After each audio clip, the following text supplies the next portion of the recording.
Imagine if you could easily find solutions to make your region or city smarter, greener, better connected, more social, and closer to citizens. The Interreg Europe Policy Learning Platform can help you access knowledge about the latest policy trends, discover expert-validated good practices from all over Europe, find solutions in our peer review, get tailored support from our expert team. We can connect you with the right people and organizations. Together, we will find ways to solve your region's or city's challenges. Start your policy learning journey today.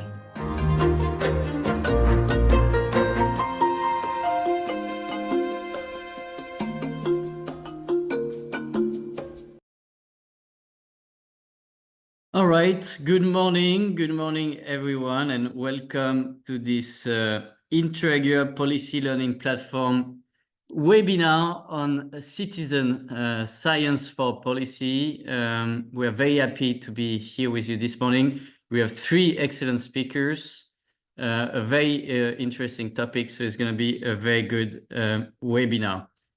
My name is Arnault Morisson. I'm one of the thematic experts at the Policy Learning Platform for Europe Closer to Citizens. And this morning, I'm co-moderating this webinar with Astrid. How are you, Astrid, this morning? Very well. Good morning, Arnaud. Good to have you with us. We also have Lotte with us this morning. How are you, Lotte? Good to see you. And if you have any technical issues, Lotte is here to help you. Of course, we want to make this webinar as interactive as possible. So please do not hesitate to use the chat at any point to ask us questions, but also to ask questions to our speakers. We are very lucky today because we have three excellent speakers from different parts of Europe. We have with us this morning Muki. How are you, Muki, this morning? Is from the European Citizen Science Association, and we're going to look at the latest trends in citizen science for policy. How is everything in London this morning? Yeah, good. Grey, but good. Okay, grey, but good is good. We also have with us Jatta from the Regional Council of South Savo in Finland. How are you this morning, Jatta? I'm very good, thank you. Greetings from the city of Mikkeli. Mikkeli, okay, very nice.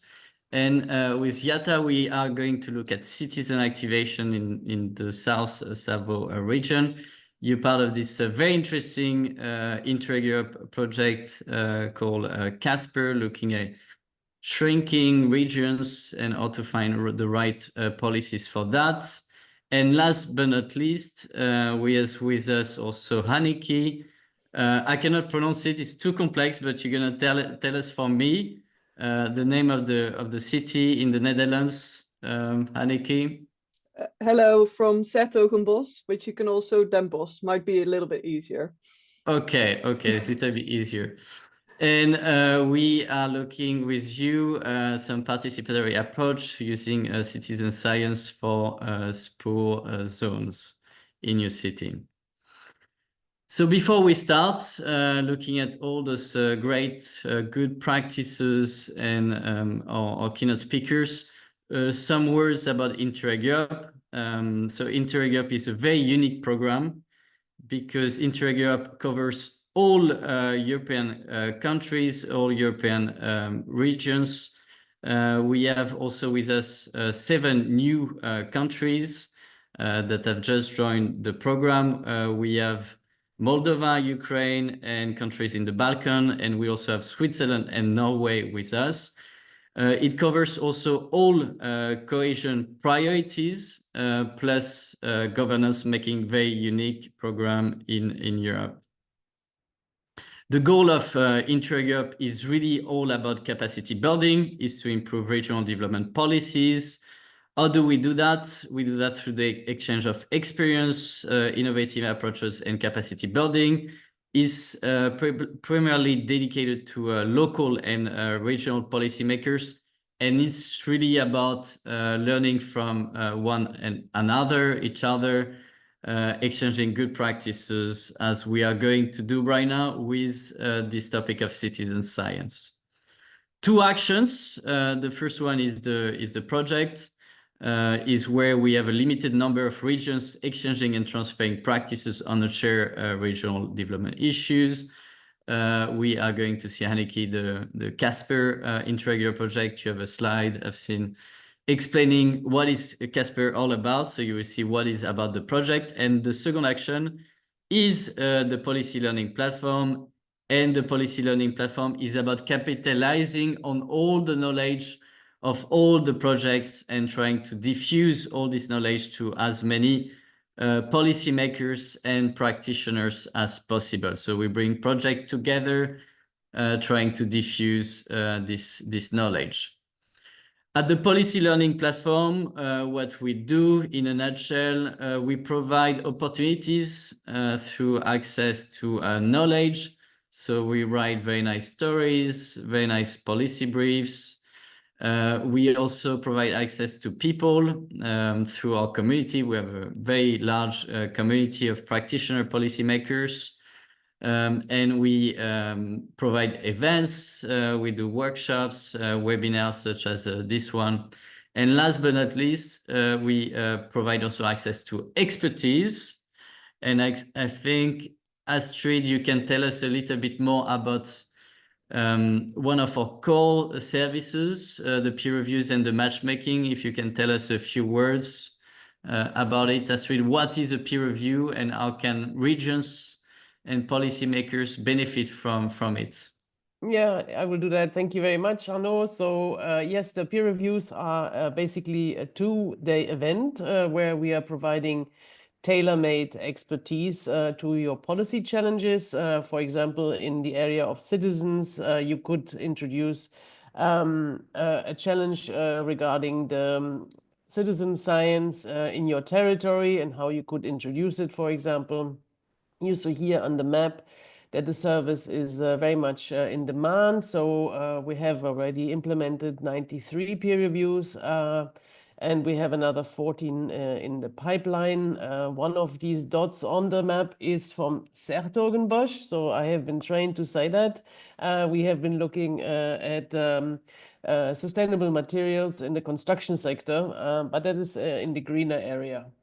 And we also have like the little sister or brother of the peer reviews, which is called the matchmaking. It's only taking about an hour and a half or 2 hours, but we also invite some expertise where you can ask a very specific question and debate it during that time. And some examples of peer reviews that we're having, and maybe you can put the next slide, please, Arnaud, is in the citizen area. We have been looking at integrated territorial strategies, for example, in Magdeburg, which wanted to see how they can work better with their fortress heritage in the city and use it. We've also been in Valenciennes in France, where we looked at gender-inclusive urban planning policies. And last but not least, we have been looking at how to create a stargazing destination in the municipality of Rajina in Romania. So you see a large variety of issues. And next we're going to Duisburg, where we're looking at urban regeneration. So that's going to be at the beginning of February next year. So as Arnaud has been pointing out, if you're interested in these tailor-made specific services for you, just give us a shout, as they say in English. So write us an email or write in the chat and we will get back to you. All right. Thank you, Astrid. Indeed, peer reviews, super straightforward application, very easy. 2 pages to describe your policy challenges and how we can help you. And then we will find all the right expertise, the right peers for you. So we take care of everything for you. And it's completely free. And also we provide some support if needed for catering and translation. Now we can introduce this topic of citizen science. Citizen science is is a very interesting topic, but also was a topic that was very interesting for participants, because we received many policy help desk on citizen science. So some policymakers were asking us, what Interreg is doing regarding citizen science. We also had this in the Make-A-Wish, so it seems to be very interesting topics for many policymakers. And we have right now, I can see 110 participants. So you can see many participants are interested in this topic. So citizen science initiatives connect citizens and scientists to collaboratively engage in research across various stages and levels of involvement. So it ranges from co-designing research agendas and policies to co-creating and co-assessing scientific knowledge. So it's really about connecting citizens and scientists. It's also a method that serves as a tool for citizen engagements, enabling them to learn more about specific fields or issues, to provide evidence, to inform policy or decision making, and to address gaps in research. When we look at the benefits of citizen science, it can range from policy formulation and implementation. So ranging from generating evidence for assessments or supporting regulatory compliance to fostering community empowerment and raising awareness. So you can see many benefits. We will see, I think, with Muki more about citizen science and how it can be used for policy. But before we move on to a presentation, we would like to ask you, participants, this short Slido, and we want to ask you, have you ever integrated citizen science into policy development or decision making? So you can join us in this Slido and tell us if it's a yes, if you ever use it, or if it's a no. If it's a yes, you can tell us in the chat what you've been doing regarding citizen science, at what stage of the policy life cycle was it, or what type of citizen engagement was it. So please tell us in the chat if it's a yes, but we can see already is more like a no, 60%, 26%. And some people saying, I don't know. So at the end of this webinar, you will know whether citizen science is a good tool for you to integrate in policymaking. But we can see roughly is 60% no, yes, 30%. So our speakers, Muki and Hanneke and Jatta, you will have to convince our audience on the importance to use citizen science into policy making. And please, if it's a yes, tell us in the chat and we'll come back to you. The policy learning platform can help you. We showed you that we can provide access to knowledge, to the community and to expert support. Here you can see some of our work at the policy learning platform regarding citizens. We wrote a very nice story on empowering local communities for their river resources using community-led local development in Slovenia.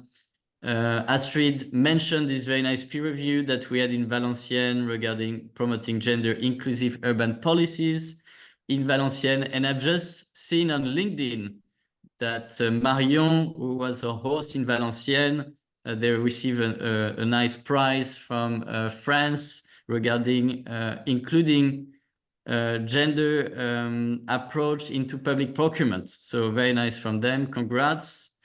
We last few weeks, we have published a very nice policy brief on urban-rural linkages.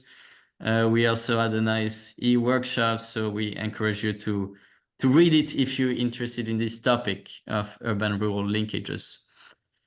But I think we can move on to our presentations. We have our first presenter, Muki. So we can give you the floor, but let's see if anyone in the chat has used citizen science and how they've been using it.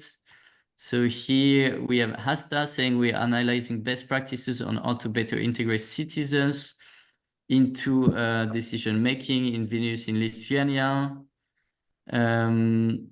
Some people, Emil said colleagues did it with amount of litter along rivers, very nice. Francisco told us here the landscape inventory of Galicia using GIS, web public participation for landscape planning. Raiden, policy recommendation on local, national, European level for social inclusion of youth based on the EU citizen social science project. So yes, we can see using citizen science in a variety of ways. Anita, we use citizen science in the process of co-creating urban resilience solutions. Sylvia, not yet, but we're planning on it. Very good. And Ilse, tourism, development planning, community resilience strategy building. All right, so a lot of different ways to use citizen science as a methods for citizen engagement. But Muki, you will tell us a little bit more about it and how to use citizen science for policy. So we give you the floor and you have 10 minutes for your presentation. And participants, please use the chat, ask questions to Muki and make it as interactive as possible. Let's make the most of it. Muki, the floor is yours. Thank you very much. And you should all see the information now.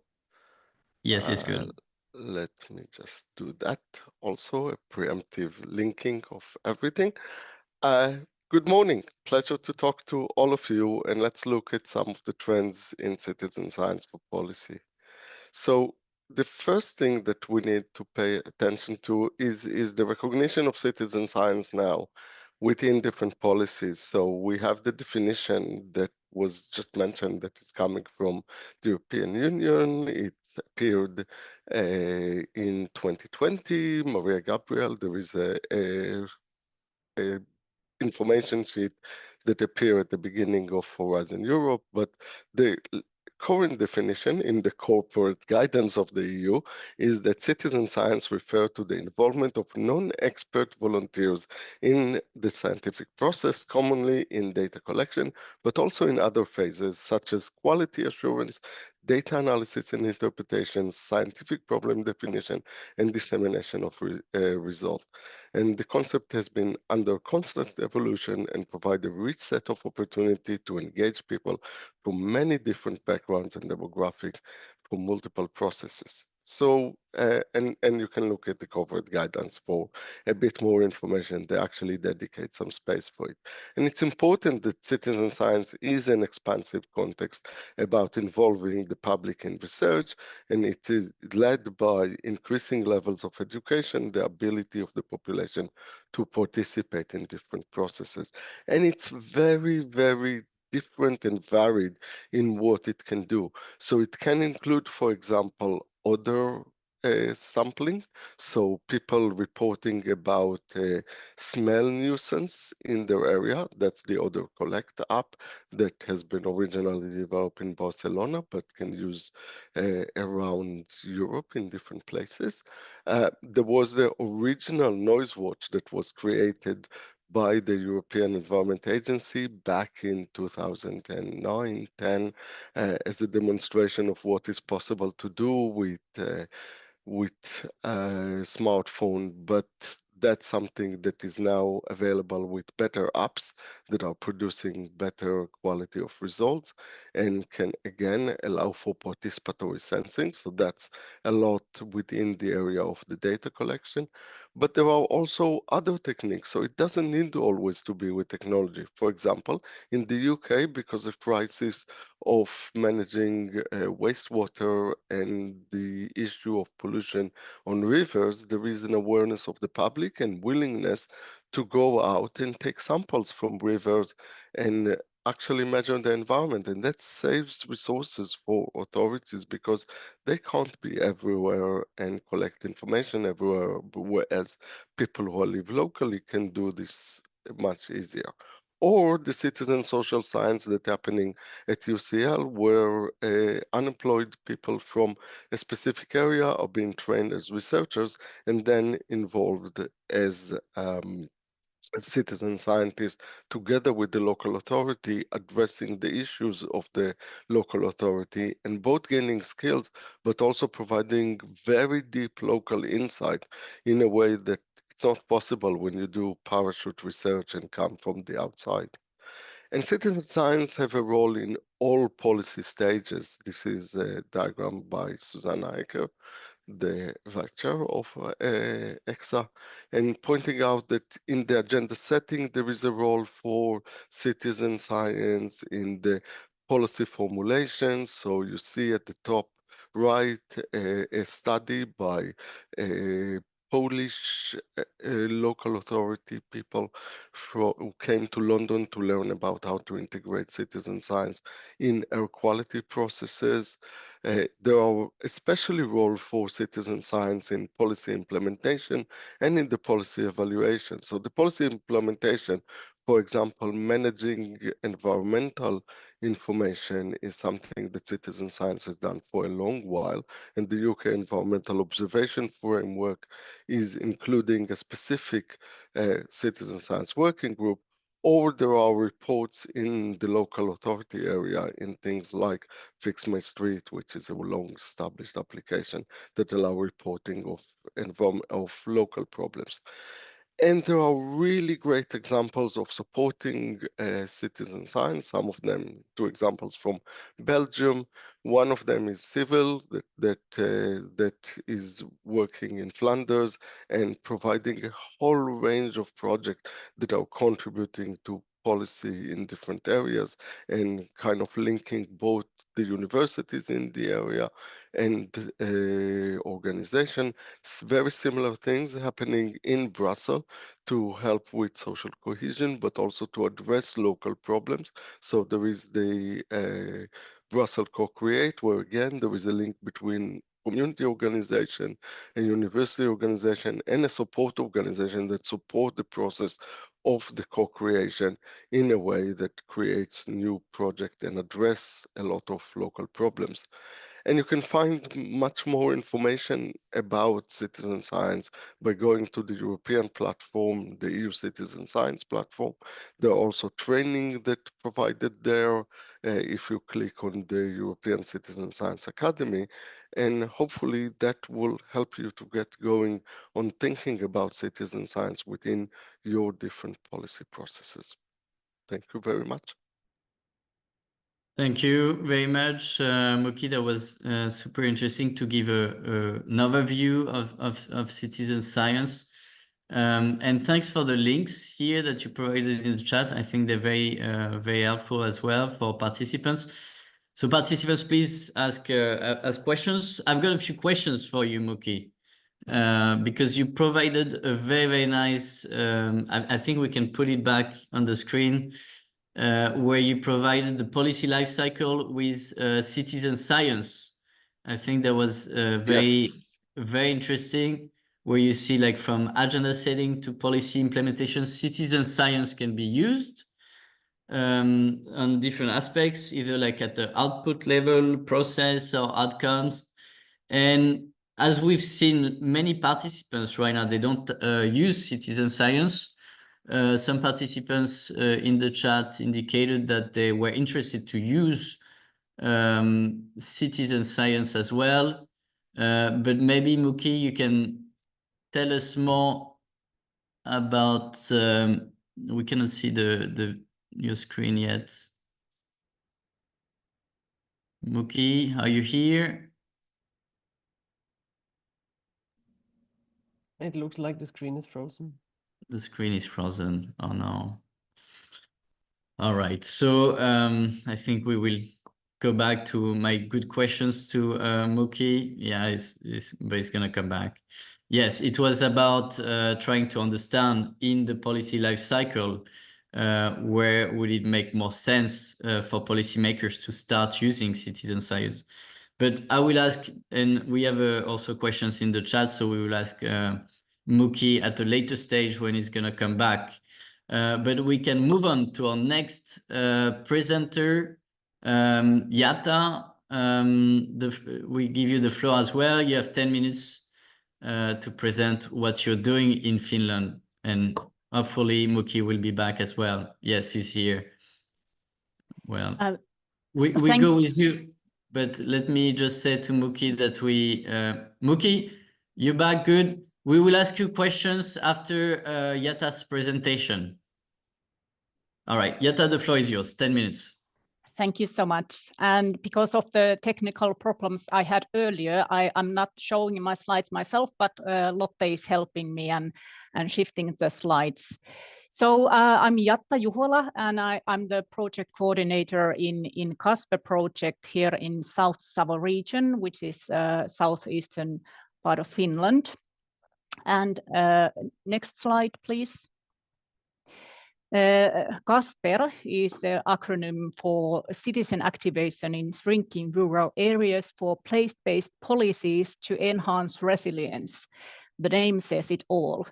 But we start from the idea that as demographic shrinking leads to decreasing services, it further encourages the outflow of population, and entire region becomes stigmatized as declining and shrinking. And this is a general problem in all the rural Europe, and that's why 5 different regions in Finland, France, Poland, Italy, and Hungary, we have combined our policies to address this challenge. And as an answer in this project, we think citizen activation offers co-ownership of local development, enhanced legitimacy, accountability of decisions and measures, and opens possibility to learn from rather than be put off by potential failure.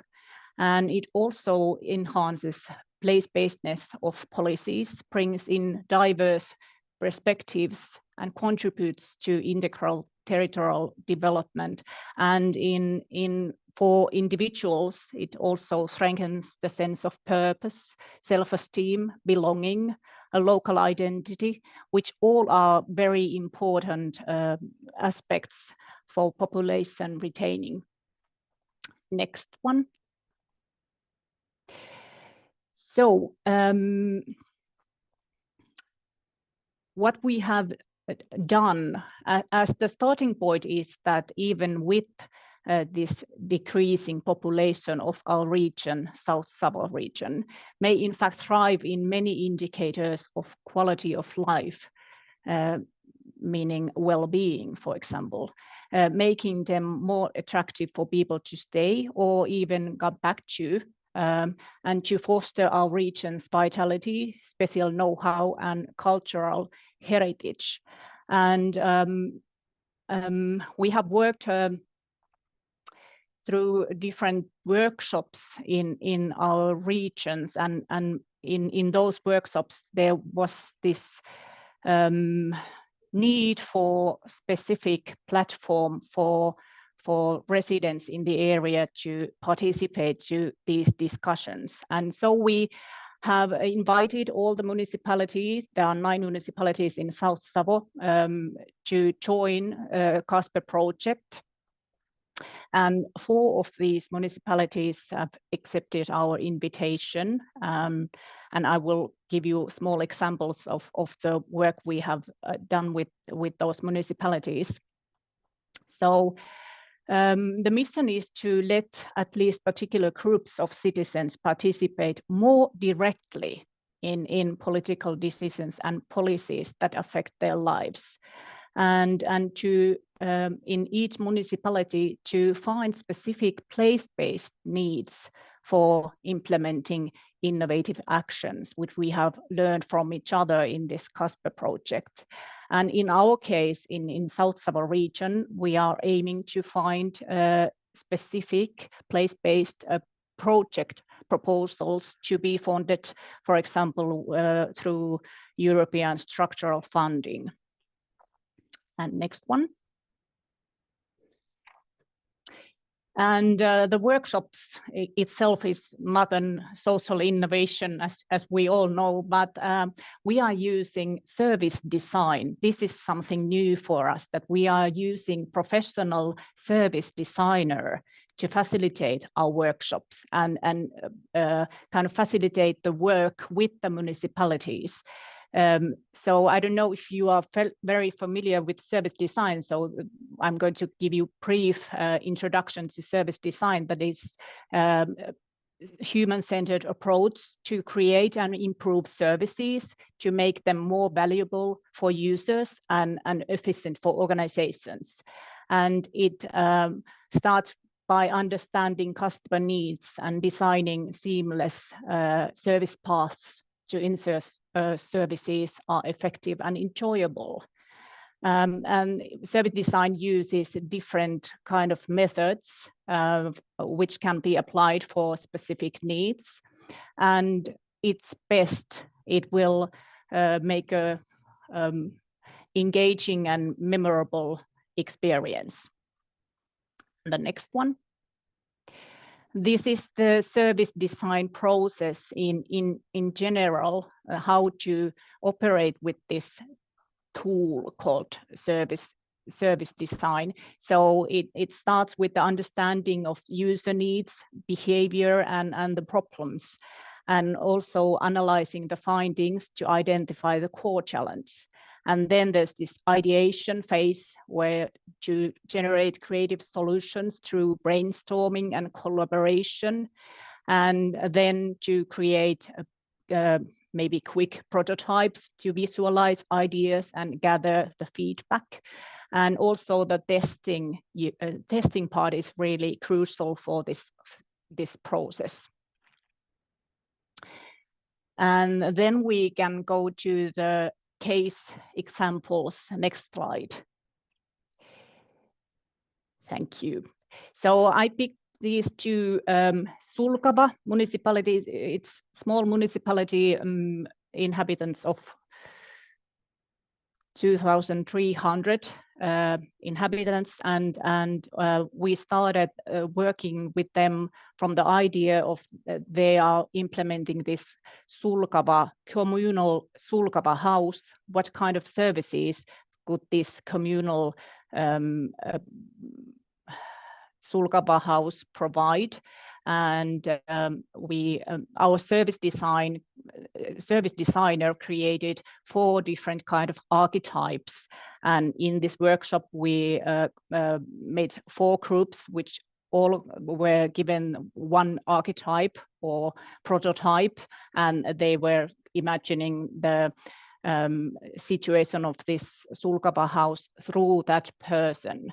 And here you can see the questions and point of views, like what is the daily life in Sulkava include, and what are my needs and challenges and opportunities, or what I would need to have in this Sulkava house, what kind of services and what kind of needs or whatever.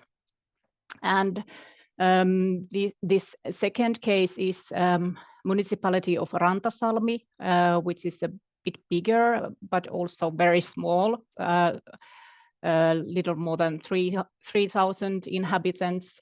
And in Rantasalmi we are working for their strategy and brand work, and we started our first these are open and public workshops with the idea of this imaginary person called Jean from France visiting Rantasalmi. And the tasks were to to find 10 reasons to fall in love with Rantasalmi, and also create the path for Jean to visit Rantasalmi. What does he do there, and how does he spend time? Who does he meet? How does he enjoy himself? And will he ever return to Paris after the experience of Rantasalmi? And also, because this process offers also kind of space for maybe to play a little. That's why we're using, for example, Lego, Lego stocks and so on. And we in Rantasalmi we were using this magic dust that you can sprinkle on anything, and this was really even though it sounds childish, it was really inspiring for the participants to kind of leave the official role and to play a little. And this is how we can kind of create the atmosphere of imagination and playfulness.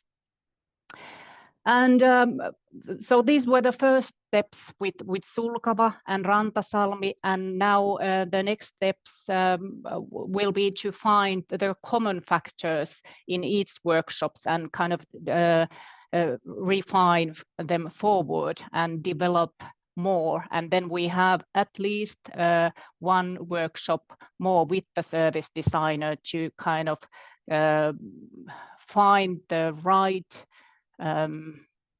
purpose for our maybe development project in the future with the municipalities. So this was our innovation in brief. Thank you so much. Thanks so much, Jatta, for presenting what you do in South Savo using service design.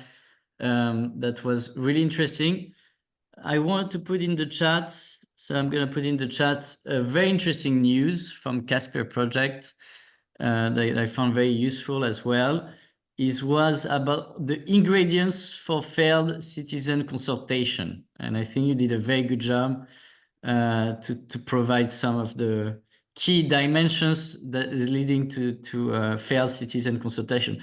And we learn a lot also from failures and from good practices as well. So we had some questions in the chat, and I think one question that can be also for you, Jatta, is how did you motivate citizens to participate? Did you provide any type of financial, non-financial incentives, or to motivate citizens to participate in such a process? What did you do in your case? Well, in these two cases, luckily we have involved the local authority to work with us, and also these municipalities are, because they are quite small, the residents are quite active already, but of course we offered food in the workshop. That's also very important, that you use your spare time. There must be some extra. And of course, these workshops often, the people who are who come to the workshops are already those persons who are active already. They are involved already, and that is why we are using these kind of prototypes that which have even though they are imaginary people, but they kind of represent different kind of persons and groups of people. And I really hope that we could kind of identify the people who are missing from the workshops through this process, and kind of to find ideas to get just those people to get involved. For example, in municipality of Juba, we started working with this questionnaire, which is sent to specific group of people, because that is the group of people whose voice is not heard, immigrants or other who are not that involved in society, and we have this contact information from the municipality, and we send them straight link to a questionnaire, and we are hoping to have a lot of answers through that questionnaire to start the process with the Juva municipality. Okay. I see many questions in the chats regarding methods, when you're a language barrier with citizens, engaging with vulnerable groups, what you just mentioned, and how to deal with citizen science. So we come back later to those questions during the structure panel discussion. Astrid, do you have any questions to Jatta before we move on? Yeah, I wanted to ask you, thank you very much for your interesting presentation. I actually wanted to ask you something in that direction. Is like, how do you reach people that are not the usual crowd, like the ones that already want to be engaged? How do you reach out to these people? We have one question which also, for example, asks, how do you reach out to the immigrant groups? How do you involve them? Do you have any specific tips? And the second questions that I have is like, we also have on the costs. So how much did it cost you to organize these workshops, for example? You said you were providing some food and the locality where this can happen, but is there any other costs involved? Well, not really, because we cooperate with the municipalities, with the local authority, and we have they are offering the space for the work. But of course, the main resource that we can provide is the work of this service designer. So we have a service designer working for this project for 25% work time. So that is the key resource that we can provide to facilitate these workshops. And for the food and that kind of thing, we are providing from the Casper project. That's not much, but the location, the spaces we're working in is from the municipalities. They are offering the space, the place. All right. Thanks, Jatta. Thanks, Astrid, for your question. Another questions from the chat, I think is very interesting as well, because often contribution from citizens are not really acknowledged. So here, how was the contribution of citizen acknowledged in your intervention, and how was the result communicated to them? So what were kind of the follow-up on, regarding this citizen activation from Luong? Sorry, I didn't understand the question. So the questions is about from the contribution of citizens, or did you acknowledge the contribution, and how were the results communicated to them after the follow-up? Yeah, that's a crucial question. And as I said, we are all just started this designer service path. So we have had only first workshops with the citizens, and the next one is to find the specific topics that we want to work on forward, and we still are figuring out how to contact the right persons. But we are communicating about the results of the workshops through the municipalities in cooperation with the local authority. All right, super. Thanks so much, Jatta. I see like many questions are coming in the chat, so we will come back to them. But you can also like reply to our participants directly in the chat if you find anything relevant and for you. Let's go back before we move on. Let's go back to Muki. because we had some questions for you, and I see that you have been very active in the chat as well. So many participants want to ask you some questions as well. I want to go back to this very nice figure that you show with the policy life cycle, and how citizen science can be used in a different dimension of the policy life cycle, from the policy design to the agenda setting to the policy implementation. And we've seen that many participants, they would like to use citizen science. But maybe you can tell us more when you're just starting, when you want to start using citizen science, where in the policy life cycle would it make more sense? Would it make more sense at the agenda setting, at the policy implementation, and what dimension would be more important at maybe our output level or process to raise awareness or outcome? So tell us more, Muki. You new into citizen science, you want to use these new methods, but you don't know really where in the policy life cycle you could use it. Yeah, start. So my recommendation, it's a difficult process because there will be clashes between experts that will need to give away power and to accept that other people can also produce knowledge and to learn the whole process of co-producing knowledge. It's not an easy process, and we need to recognize that there will be pushback, there will be reaction, there will be all sorts of things. And because of that reason, it's really worth starting for something that it's controlled, which is usually the stage of monitoring and evaluation. So the implementation and evaluation, where it will focus on data collection and data sharing.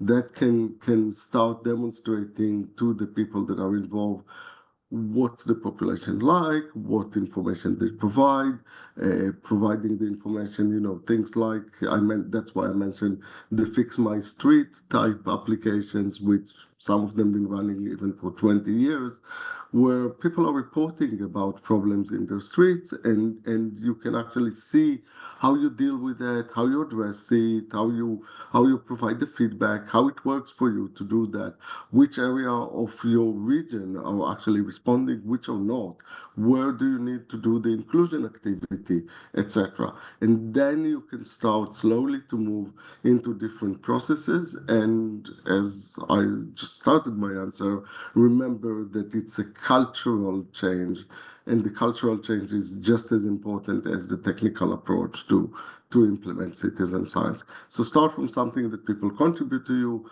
and then you can start moving into other areas and into other bits of the process. All right, thanks, Muki. You also mentioned like some platform from the European Commission, the European Union. Do you see what would be good platforms to use to start this process? So the EU Citizen.Science platform that I mentioned is the kind of place where you find information about citizen science if you want to implement it. Mm-hmm. But if you want to do something specific, sometimes you'll find it there, or sometimes you need to reach out to an expert in your area. There are networks in different places. That's why I mentioned the civil network in the Flemish area of Belgium, where you can find a lot of local projects. Or there is a network of projects in Spain, there are network of projects in Austria, and it's really important to find people who can help you with citizen science in the local language, and then work with it in different ways.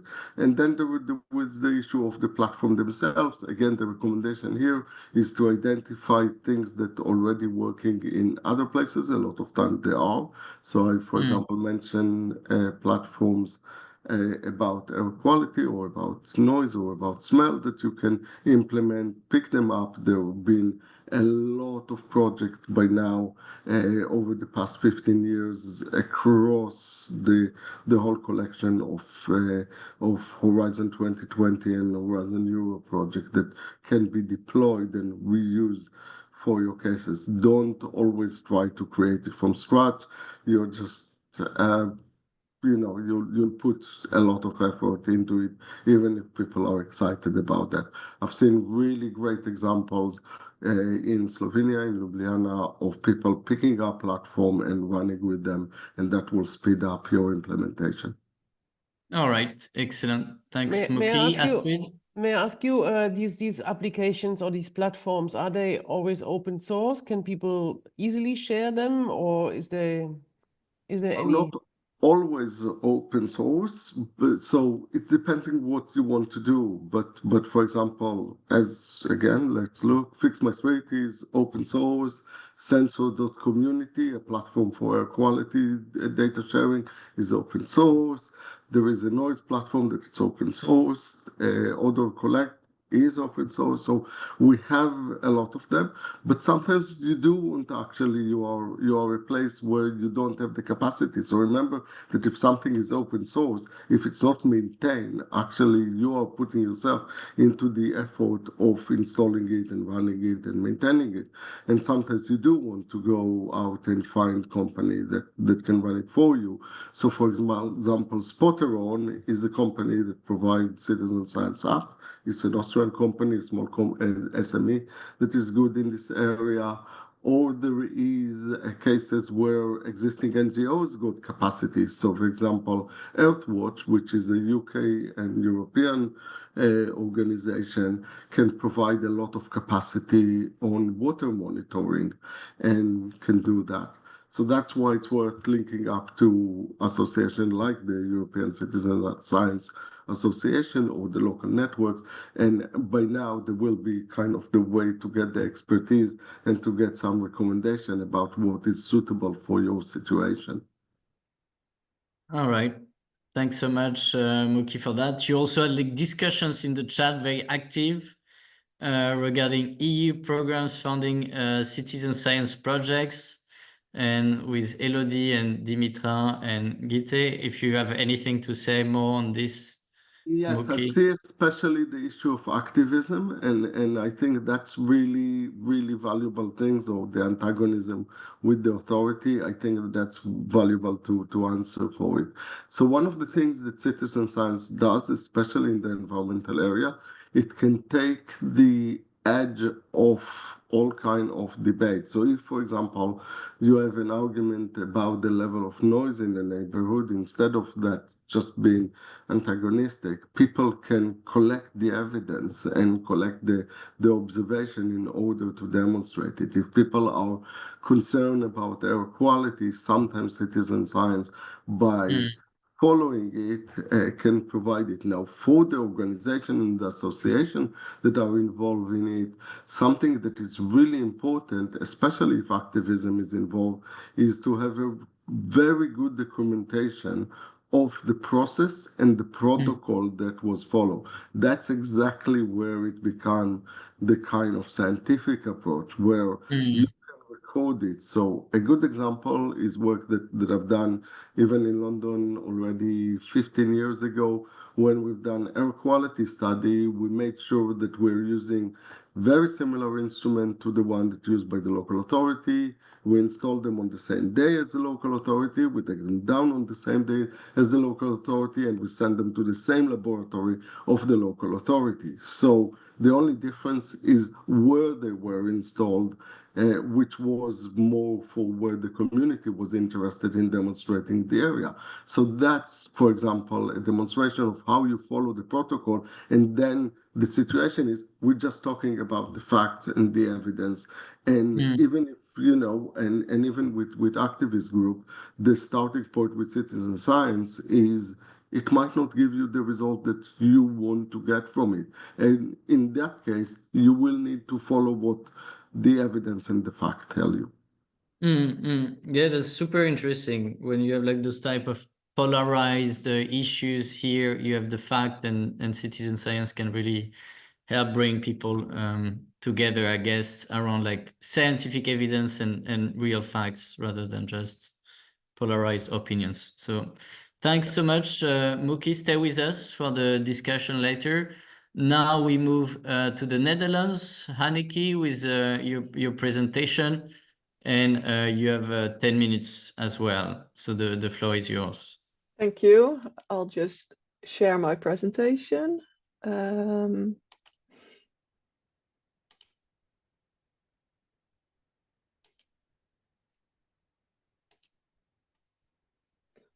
you go.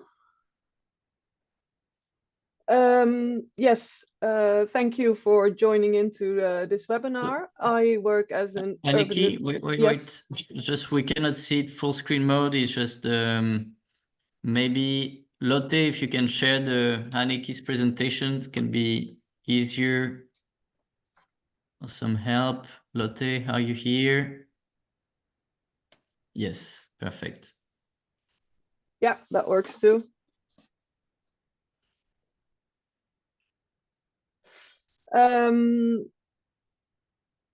Yes, so I work as an urban designer for the city of 's-Hertogenbosch in the Netherlands, and I will give you a short insight into the participation process we did for an area we call Citadelpoort. And can I have the next slide, Lotte? Just to give you an idea of where we are, on the left you see our railway area with the station in the middle. Some of you in previous webinars may have heard of Paleiskwartier, which is to the southwest of our station. And as this project nears completion, our focus has shifted to the north. And I will focus on an area, well, I can't point it out right now, but in the north of the left image, and you see it on the right as well. We call it Bosse Stadsdelta.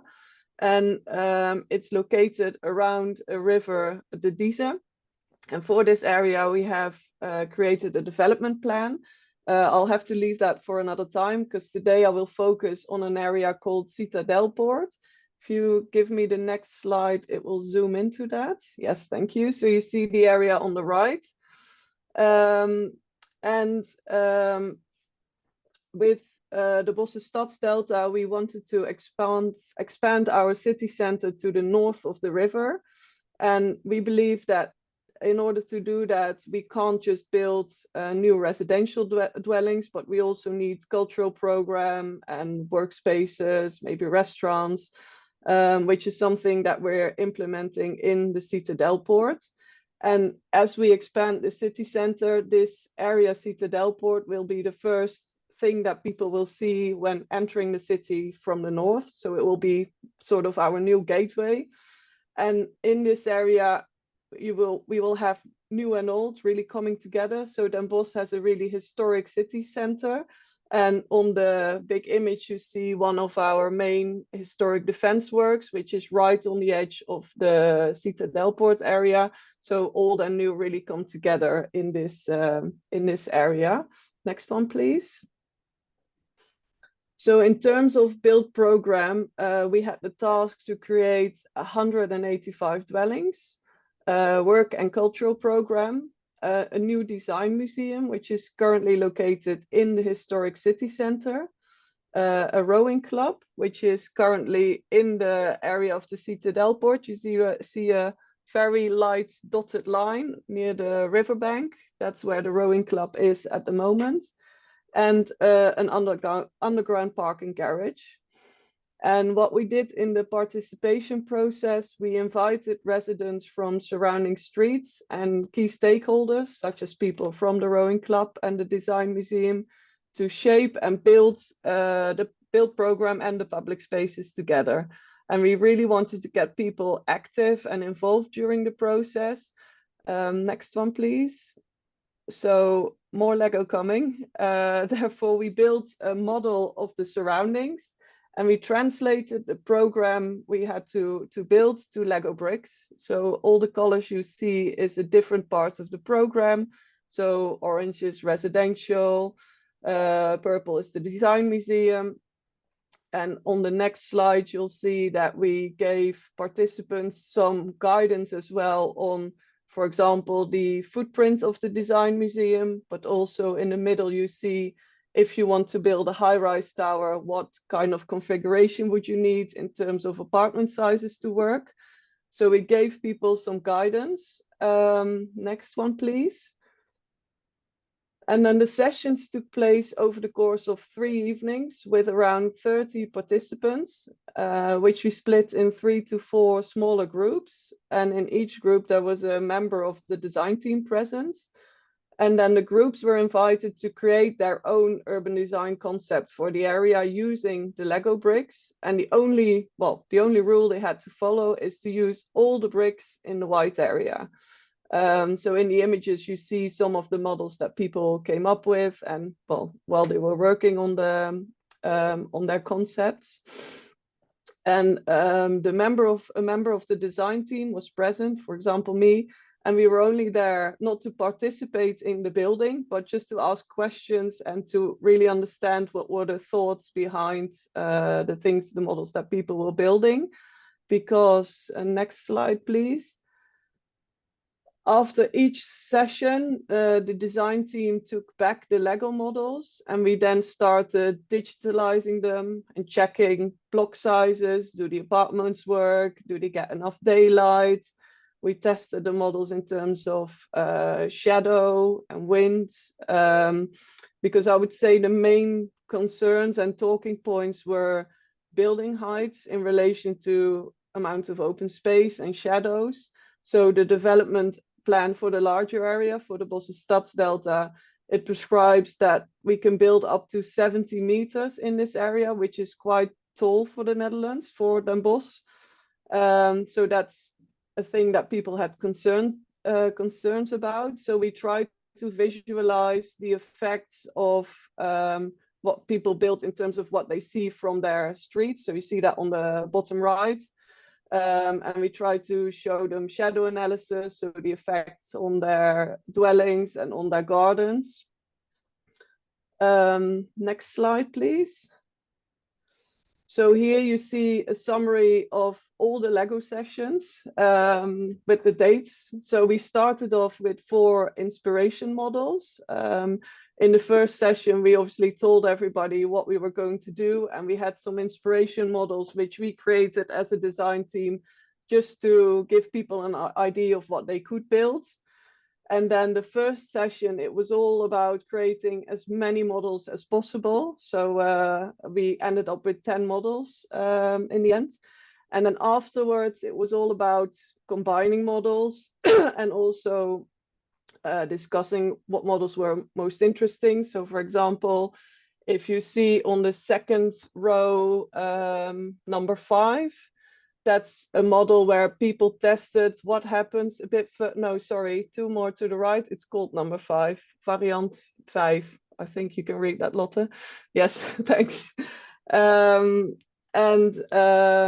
So these people, they investigated what happens if we use only 3 to 5 stories and spread out all the program. And then we discussed that with the entire group, and people said, well, it's very full, there's not a lot of open space, so that's not really what we would want in this area. So then we started to converge to, fewer models, and in the end we ended up with 2 models you see on the bottom. And if we see the next slide, this is the concept where most participants showed their support. We call it the green entrance to the city.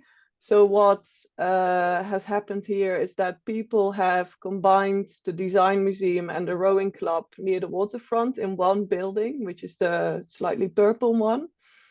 And then the residential buildings with workspaces and galleries at the bottom, they wrap around a small green area, which is located close to the existing neighborhoods. There's a high-rise building of 70 meters located at the south near the museum, and then there's a smaller building block at the top, which sort of markates the entrance to the city. This is also the model that we are currently developing further. So residents, mainly shape the urban design concept that we are developing into the plans. Can I have the next slide? You see a 3D view as well. Just to reflect a little bit on the process, I think participants have been really enthusiastic about the whole process and how they could really participate via the Lego in really building and shaping this area. And it really has helped in terms of creating support and understanding for the plans, especially among the people that participated themselves. I think also among some of their neighbors. But there's a long way to go before this gets built. So we'll have to see if, well, this has a positive effect on local support in a few years' time as well. Thank you. Excellent. Thanks so much, Hanneke, for this very interesting presentation as well. We already have Albina saying something in the chat, so we are going to have a look at that. You mentioned a lot the role of experts, facilitation. I mean, I was wondering, in your case, what made facilitation good facilitation? Do you have like some recommendations in your case? What was successful in the facilitation and providing expert support? Do you have any insights to share with us? I think the best thing and the most difficult thing we did as a design team was during the sessions really sit back and let the participants do the building. So really just ask questions. Why do you build this? What do you mean by that? So really understand the concept behind it, so we could translate that into the 3D model that we created later on. It was also very difficult because obviously I also saw models passing or being built that I thought, oh, okay, interesting. So I really had to, well, we all really had to sit back and just let it happen. And then I think it was quite intense for us after that to translate it into the models, to check if it worked, to do the shadow analysis. But that has really helped for people to understand why some models were a good choice and others were maybe a less interesting choice. So I think that sort of the balance between not doing too much in the public sessions and then doing a lot of work in between, that has really helped in developing, I think, a design now that everybody or a lot of people are quite happy with and support. All right. Thanks, Nikki. We have questions in the chat, and then Astrid has probably one question as well. Maria is asking, what were the most effective outreach and communication tools to get the citizens involved in your project? So what we did here and what we actually do a lot of times is just write people letters door to door, just to invite them of what was happening. And these 3 nights were actually introduced by one sort of broader night where people could just come and listen to what we were planning to do and then decide if they were interested to, well, join the actual Lego building process. Yeah, and then we use socials and emails. So we have a newsletter for this area and the broader area. So that's all kind of tools we use to communicate with people and get them involved. All right, excellent. And you have questions to you, only for you, host and panelists, so you can directly respond. Astrid, you had a question to Hanneke as well? Yeah, I actually wanted to ask you also how you found your residents that participated in the project. Do you also have the same issue, like how do you make sure you have a good spread, or how do you reach out to groups that are not usually participating, you know, the enthusiastic people as such? So how do you ensure that there is a good, yeah, that is difficult. So we also, there's a lot of resident associations. So sometimes we ask them who we could ask or who we get involved. And then we either, well, our communication team, they either call them or write them. But that's also always a tricky bit. So I'm sure there's people that have interesting things to say that we have missed in this process. Yeah. No, but it's very nice that you're sharing that. We've seen in Valenciennes, for example, we had an example from Vienna where they have specifically identified the groups that they have been missing out through like some very easy dots, you know, like where people could vote and things like that. So, but very tricky questions. So thanks for sharing that. All right, thank you. I think we can move on to our panel discussion. So I invite Jatta, Hanneke, and Muki to turn on their mic for this discussion. Of course, participants, you can use the chat and ask questions as well. We will go through some of the questions that were asked. Many were already answered in the chat, but I've got one question to start the panel discussion, and then Astrid will also have some questions. The first questions I want to ask, and this was asked from one of the participants when they were registering. I mean, we've seen many ways to engage citizens, but one question is how to keep them interested. So you start engaging them is very nice, but how to keep them in the process and keep them interested in this process. Either citizen science or participatory approaches that you presented. Who wants to start to respond to that? Muki? Jatta, go ahead. Thank you. I think the communication is the key factor here, that you need to. I was asked before that how do you communicate about the workshops, but I think whatever the way is to communicate, you must be really active. This is something that came up about a year ago when we had the stakeholder meetings and had workshops there, and the main issue was that it's a problem that when, for example, municipality asks the residents something, and afterwards you never hear about what happens to that information that I have given. So the active communication is the key, and we are trying to use all the medias we have, social media and the official communication from the municipalities and so on. But it needs to be in many channels and really active. All right, communication is key. Muki, anything to add on to keep people, citizens, interested? You don't. So that would be my first things. A lot of things are actually really similar to what Hanneke has shown us. It's something that you have an issue, you have a time-limited period, you get the involvement, you finish it, and you have a closure. Other things like the things that I showed, you know, air quality, water quality, justify the longer engagement. But then there is actually a phenomena where it's kind of, you start with a lot of people, but you have some smaller group that will continue and be engaged.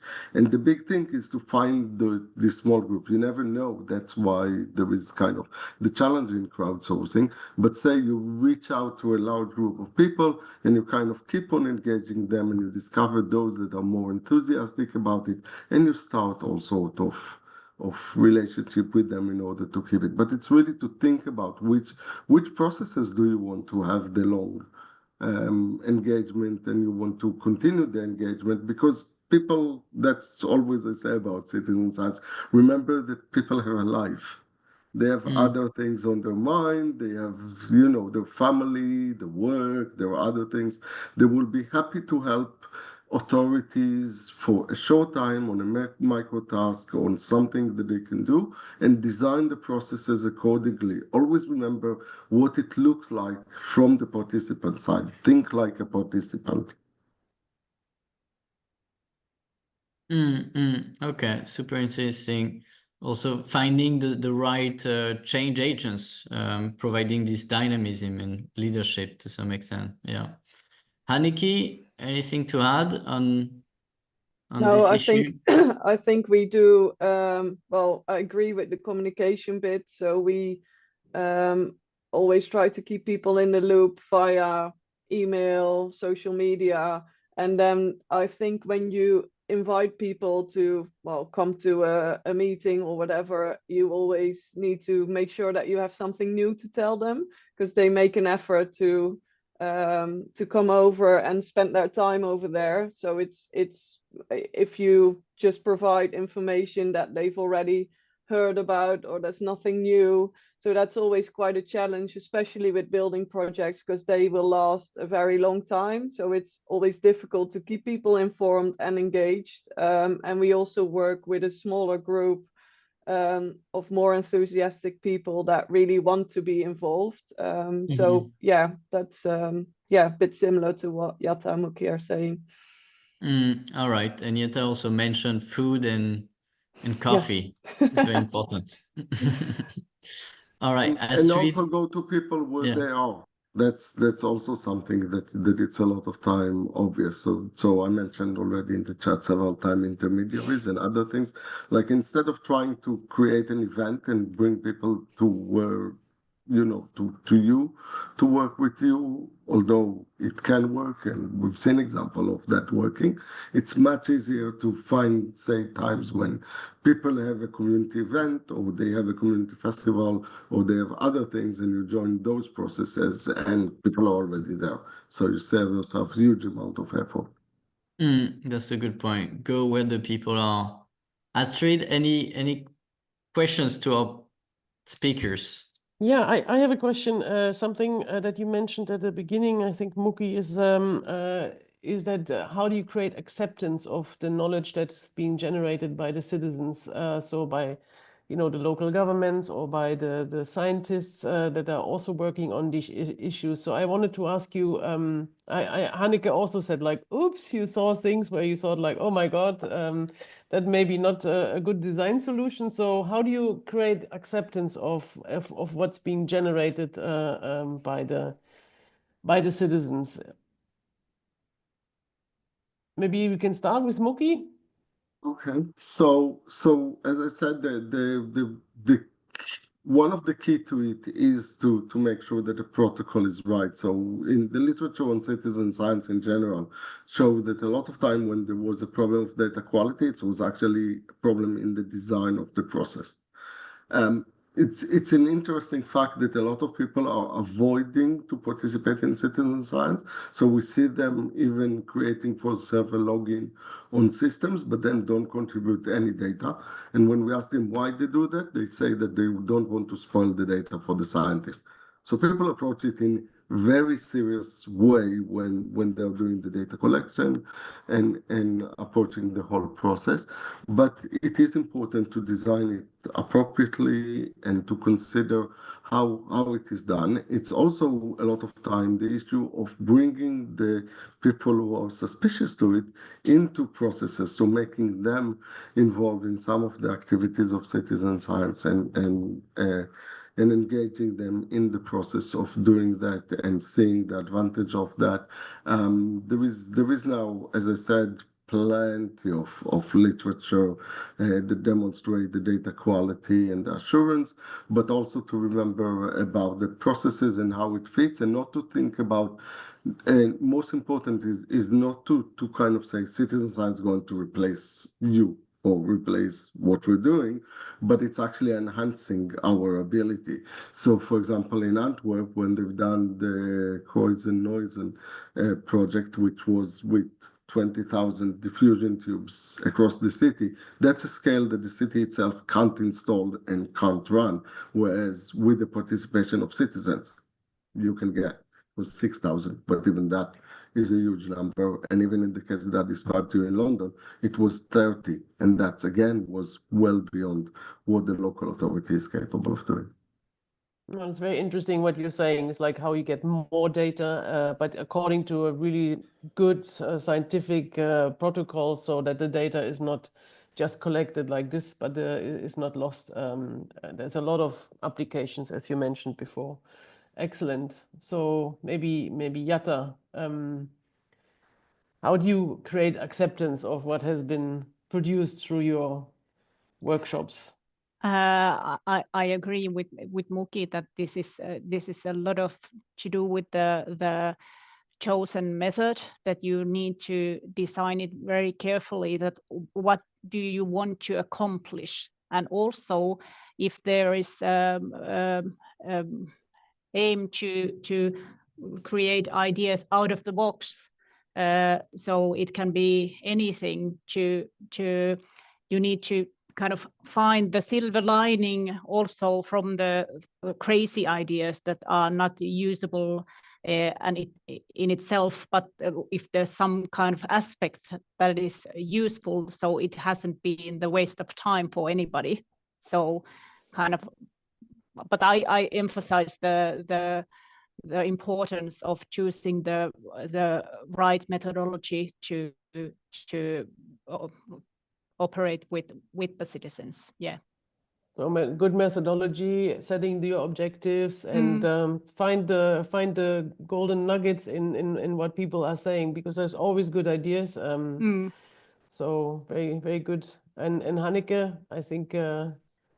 Yeah, we obviously had a slightly different approach, being in a sort of co-creation process, but I think for us to get the support behind the models was to let it really be the result of the group of people. So it wasn't us that judged Lego models, but we just showed them the effects in street views, in shadows, and then obviously sometimes we offered some expert advice. But I think in explaining and showing what it meant and what it resulted and how it worked, it kind of, we sort of moved into the direction of the two models that we ended up with. And people could really see the interesting points in both. Obviously, there were supporters for both of them, for one or the other. But that has really helped, that it wasn't us making the decisions, that's not a good model, that is a good model, but let it really be a process of the group. All right, thanks, Hanneke. I see also questions from the chat, one from Sylvia and one from Luong.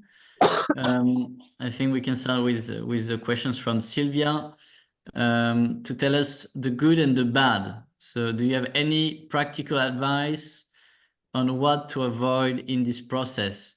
I mean, think about something that you thought was very interesting to do to engage citizens, but turned out to be a terrible idea.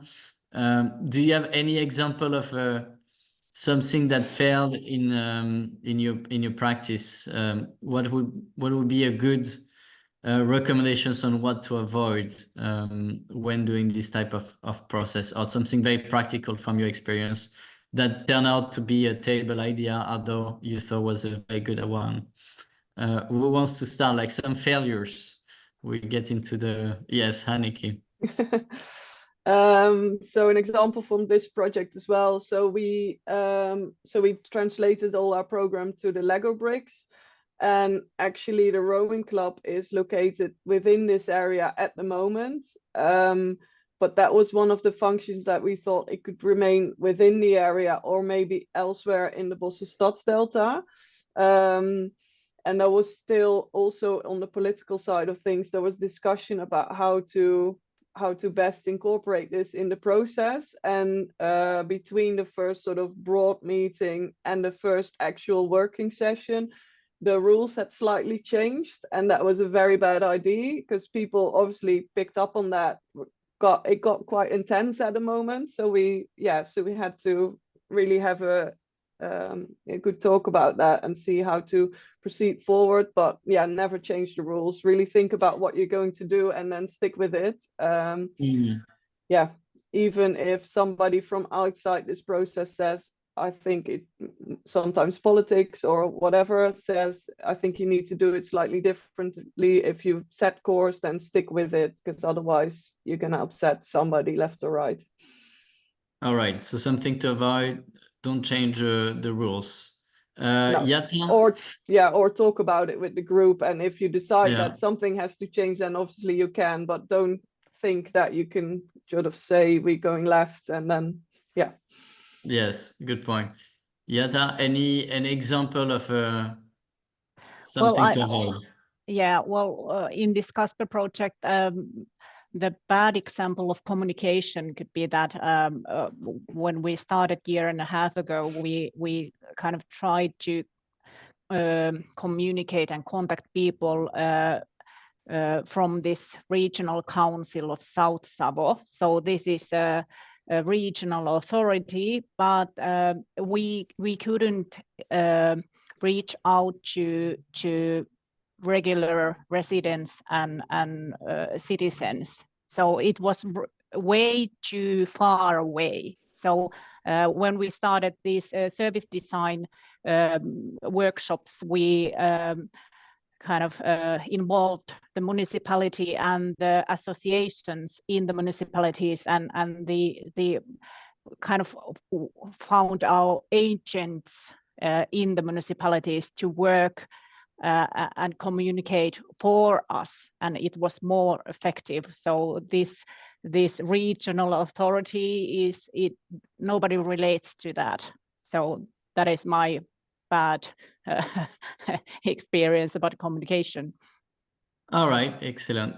Thanks, Jatta. Muki, anything to add? Astrid? Can I just ask, so you mean like you have to find the right target groups and then communicate with them through the right channels? Is that what you're saying? Yeah, well, we try to communicate from kind of regional level at first, but then we started working in cooperation with the municipalities, so they had the right persons and the contact person for associations, for example, and active citizens and so on.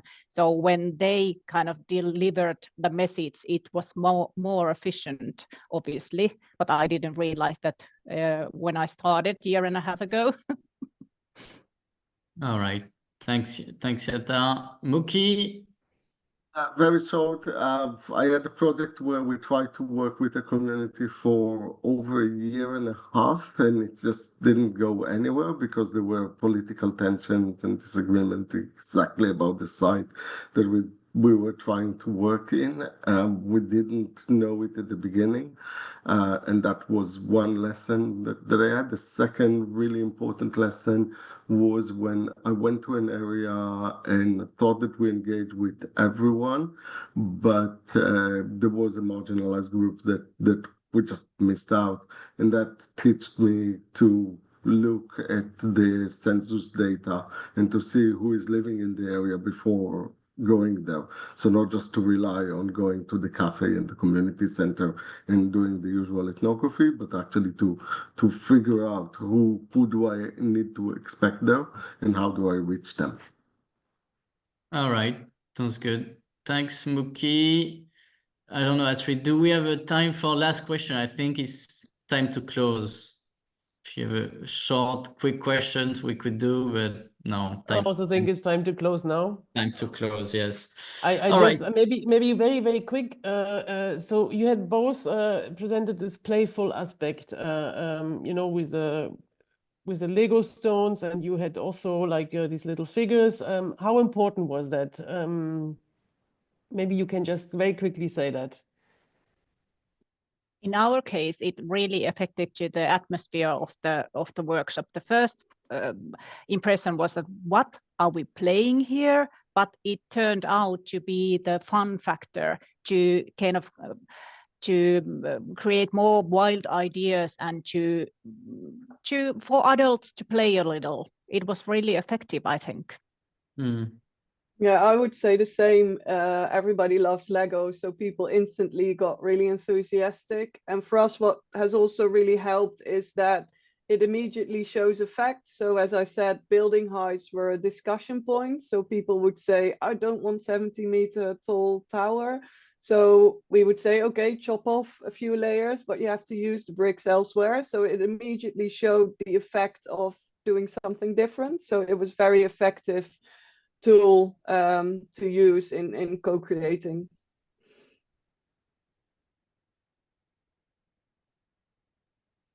Thank you very much for pointing this out. I think it's very nice to raise the creativity of people and show them also the physical limits, as you just said, like it has to be done in one way or another. Thank you for answering this question as well.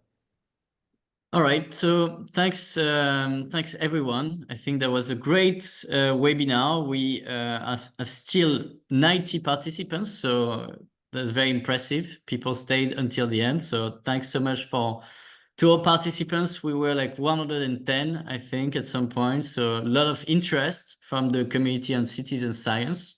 So thanks so much, Muki, Jatta, and Hanneke for being excellent speakers and sharing your expertise and knowledge. I see a lot of hearts and amazing. Thanks so much for the heart and that's cool. So thanks so much for being here. We will write a short follow-up articles with all the key insights of this webinar, also sharing your presentations, and also the video will be online very soon. So thanks so much, and until next time, see you soon. Bye-bye. Thank you.